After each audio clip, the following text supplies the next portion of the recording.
जी हाँ दोस्तों, आज हम बात करेंगे कि कैसे चालू हुई दहेज की प्रथा। आखिर यह कैसी है कथा।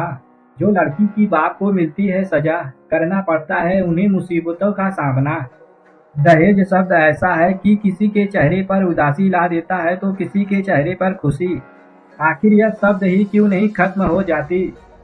किसी शब्द को मिटाने से पहले जान लेना चाहिए उस शब्द की शुरुआत।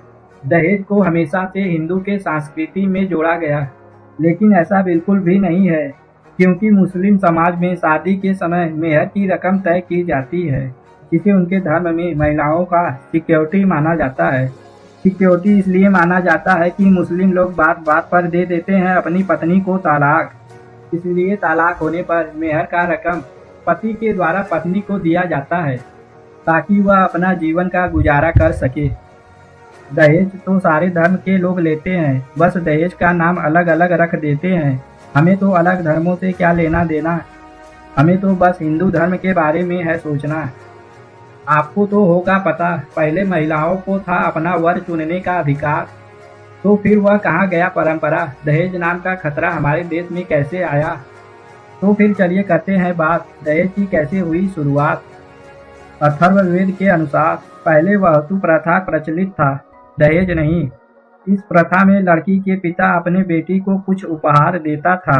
यह उपहार लड़के के मांग पर नहीं था, वह सिर्फ अपनी बेटी को उपहार दिया करते थे। तो फिर अब क्या करते हैं, अब भी तो उपहार देते हैं, लेकिन यह उपहार बड़े लोग के लिए सही है, छोटे लोग के लिए बन जाता है अपमान। खैर छोड़ो, हम अपनी टॉपिक पर आते हैं। भारत में 11वीं शताब्दी से पहले किसी भी दहेज की प्रथा नहीं थी। जब ब्रिटिश सरकार आई, न जाने कैसे कैसे नियम बनाई।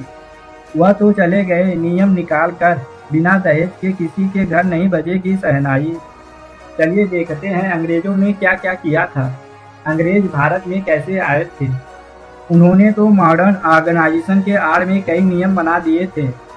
ब्रिटिश सरकार के नियम के अनुसार माँ बाप के जायदाद में बेटी का कोई हिस्सा नहीं था। एक बेटी माता पिता के संपत्ति का उत्तराधिकारी नहीं बन सकती थी।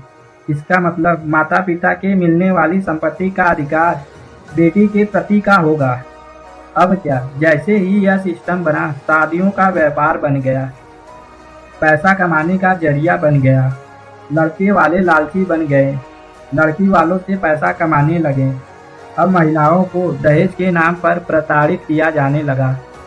1961 में भारत में डायरी प्रोहिबिशन एक्ट कानून लाया गया, ताकि ऐसे मामलों में कमी लाई जाए। कई धाराएं बनी, जिसमें 5 साल की सजा और 1500 की जुर्माना। यह सजा उनको दी जाती थी जो लड़कियों को दहेज के नाम पर प्रताड़ित किया करते थे। इसके अलावा आईपीसी की धारा 498A के अनुसार सजा और जुर्माना दोनों हो सकता था। लेकिन सरकार के इतने लाख कोशिश करने के बाद भी यह दहेज की प्रथा नहीं रुकी, क्योंकि अब भी केरल में सबसे ज़्यादा दहेज की मांग है। दहेज की मांग इतनी बढ़ गई कि बेटी के जन्म के बाद उसकी पढ़ाई लिखाई की चिंता नहीं, शादी की चिंता सताने लगी। इस दहेज के कारण लड़कियां कभी कोख में तो कभी लोभ में मारी जाती हैं। फिर भी न जाने क्यों इस नर्क में लड़कियां उतारी जाती है। वह तो इस नर्क को स्वर्ग बनाने आती है, फिर भी न जाने क्यों बेहरामी से वह मारी जाती है। कि हाँ दोस्तों, अंग्रेज द्वारा चलाई गई यह नियम अभी तक कायम है। इस नियम को कोई भी नहीं हटा सकता लॉयर। हम और आप दोनों मिलकर देना पड़ेगा इन लड़कियों को सहायक।